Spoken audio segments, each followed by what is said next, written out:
नमस्कार विद्यार्थियों। आज हमारी चर्चा का विषय है ज्वालामुखी के प्रकार। सबसे पहले ज्वालामुखी क्या है, किस प्रकार से ये क्रिया करती है और इसके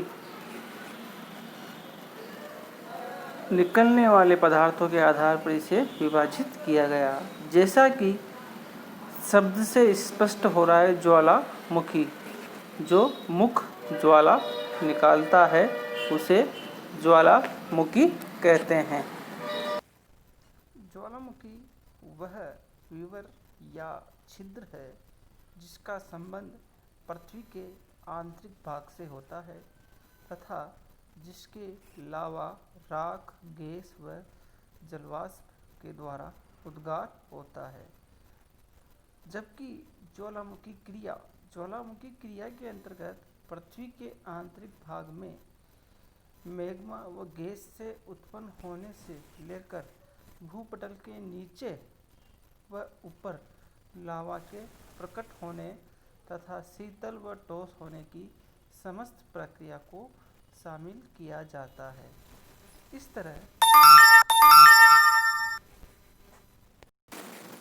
इस तरह ज्वालामुखी एक छिद्र को बताता है जिसका संबंध आंतरिक भाग से है, जबकि ज्वालामुखी क्रिया के अंतर्गत उस आंतरिक भाग में मैग्मा के बाहर होने की प्रक्रिया को बताता है। अब इस प्रक्रिया के दौरान जो लावा या मैग्मा बाहर आता है तो उसे ज्वालामुखी के विभिन्न प्रकार निर्धारित किए गए हैं। ज्वालामुखी को विभिन्न विशेषताओं के आधार पर वर्गीकृत किया गया है, जैसे सक्रियता के आधार पर और उद्गार के आधार पर। दो मुख्य इसके आधार है। नंबर 1, सक्रियता के आधार पर। सक्रियता के आधार पर ज्वालामुखी को 3 मुख्य श्रेणियों में रखा गया है: सक्रिय ज्वालामुखी, प्रसुप्त ज्वालामुखी और शांत ज्वालामुखी। नंबर 1, सक्रिय ज्वालामुखी। ऐसे ज्वालामुखी जिनके मुख से सदैव धूल, धुआं, वाष्प, गैस, राख, चट्टान, खंड, लावा आदि पदार्थ बाहर निकलते रहते हैं, सक्रिय ज्वालामुखी कहलाते हैं। वर्तमान में सक्रिय ज्वालामुखी की संख्या 500 से अधिक है। विश्व के प्रमुख सक्रिय ज्वालामुखी निम्न प्रकार से है: स्ट्रोम्बोली, जो लेपेरी द्वीप पर स्थित है। इस ज्वालामुखी को भूमध्य सागर का प्रकाश स्तंभ भी कहा जाता है। एटना, इटली सिसिली द्वीप पर। कोटाफेक्सी, इक्वाडोर में विश्व का सबसे ऊंचा सक्रिय ज्वालामुखी है। Mount Erebus, Antarctica. किलायू, हवाई द्वीप पर।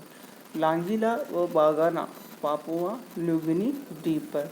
मेरापी, सुमेरु, दुकानो, यासूर, मोना लोआ, विलारिका आदि मुख्य सक्रिय ज्वालामुखी हैं।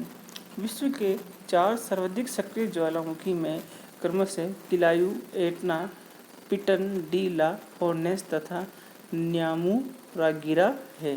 ये सक्रिय ज्वालामुखी में निरंतर आग और मैग्मा निकलता रहता है। सेकंड है सुषुप्त ज्वालामुखी। ऐसे ज्वालामुखी जिनके निकट अतीत से कोई उद्गार नहीं हुआ परंतु जिनमें कभी भी उद्गार हो सकता है, सुषुप्त ज्वालामुखी कहलाते हैं। तात्पर्य है कि जो अभी तो शांत है किंतु कभी भी यह विस्फोट कर सकते हैं। सुषुप्त ज्वालामुखी में वेसुवियस, फ्यूजियामा, क्राकाटोवा, नारकोडम द्वीप आदि है, जैसा आप देख रहे हैं। वेसुवियस इटली में, फ्यूजियामा जापान में, क्राकाटोवा इंडोनेशिया में, नारकोडम अंडमान निकोबार द्वीप में स्थित है। तीसरा ज्वालामुखी का प्रकार है शांत ज्वालामुखी। ऐसे ज्वालामुखी जिनमें ऐतिहासिक काल से कोई उद्गार नहीं हुआ और निकट भविष्य में भी कोई उद्गार होने की संभावना नहीं है, शांत ज्वालामुखी कहलाते हैं। ऐसे ज्वालामुखी अधिकांशतया हिमालय क्षेत्र में पाए जाते हैं। इसके अलावा मध्यवर्ती क्षेत्र में पाए जाते हैं, जैसे कोह सुल्तान देवबंद ईरान में स्थित है, किलिमंजारो तंजानिया में स्थित है, चिमराजो इक्वेडोर में स्थित है, एकांगुआ एंडीज पर्वत में, पोपुआ म्यांमार में स्थित है। ये इसके एग्जाम्पल है। तो ये तो हुए सक्रियता के आधार पर ज्वालामुखी के प्रकार चर्चा करें। अब हम चर्चा करेंगे उद्गार के आधार पर। उद्गार, ज्वालामुखी से जो उद्गार होता है, जलवाष्प, मेग्मा, लावा आदि, वो दो रूप में होता है। एक केंद्रीय रूप में, एक केंद्रीय उद्गार के रूप में, दूसरा होता है दरारी उद्गार के रूप में। केंद्रीय उद्गार में क्या में तीव्रता के साथ बाहर ज्वालामुखी उद्बोधन होता है। नंबर 1 केंद्रीय उद्गार।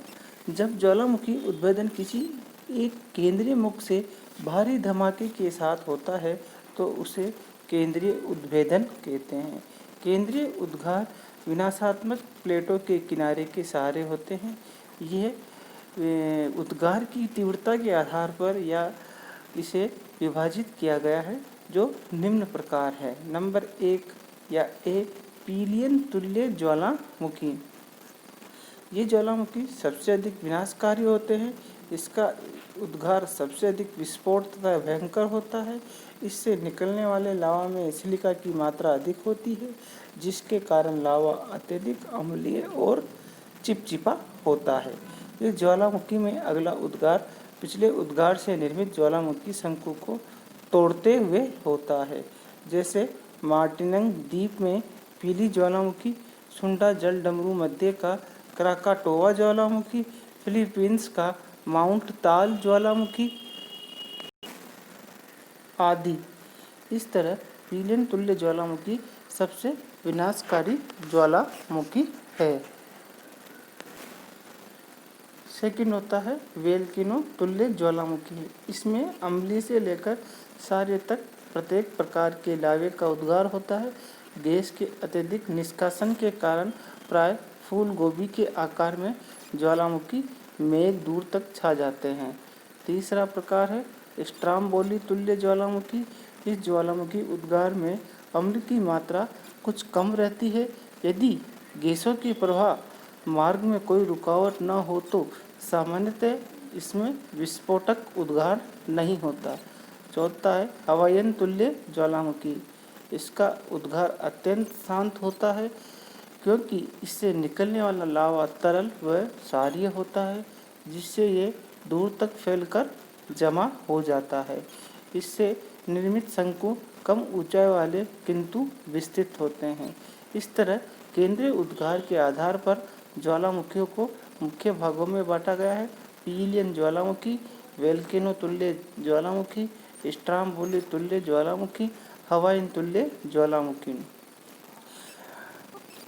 जिसमें सबसे विनाशकारी ज्वालामुखी पीलियन तुल्य ज्वालामुखी है। अब दूसरा जो उद्गार है वह दरारी उद्गार या दरार के माध्यम से धीरे धीरे लावा का बाहर आना। भूगर्भिक हलचलों से भूपट्टी की सेलों में दरारें पड़ जाती है। ये दरारों से लावा धरातल पर प्रभावित होने लगता है, जिससे दरारी उद्गार कहते हैं। ये रचनात्मक प्लेटों के सहारे होता है। इस प्रकार का उद्भेदन से लावा पठार व लावा मैदान का निर्माण होता है, जैसे भारत में दक्कन का ट्रेप, अमेरिका का कोलंबिया स्नेक पठार, ब्राज़ील का पराना पठार, दक्षिणी अफ्रीका का ड्रेकेंसबर्ग पठार आदि लावा पठार व लावा मैदान के उदाहरण हैं।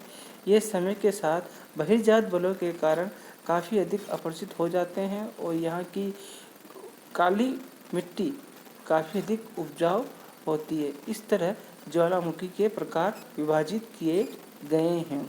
ज्वालामुखी प्रकार के अलावा हम ज्वालामुखी का वितरण और ज्वालामुखी से निर्मित स्थलाकृतियों पर भी चर्चा करेंगे अगले वीडियो में। धन्यवाद।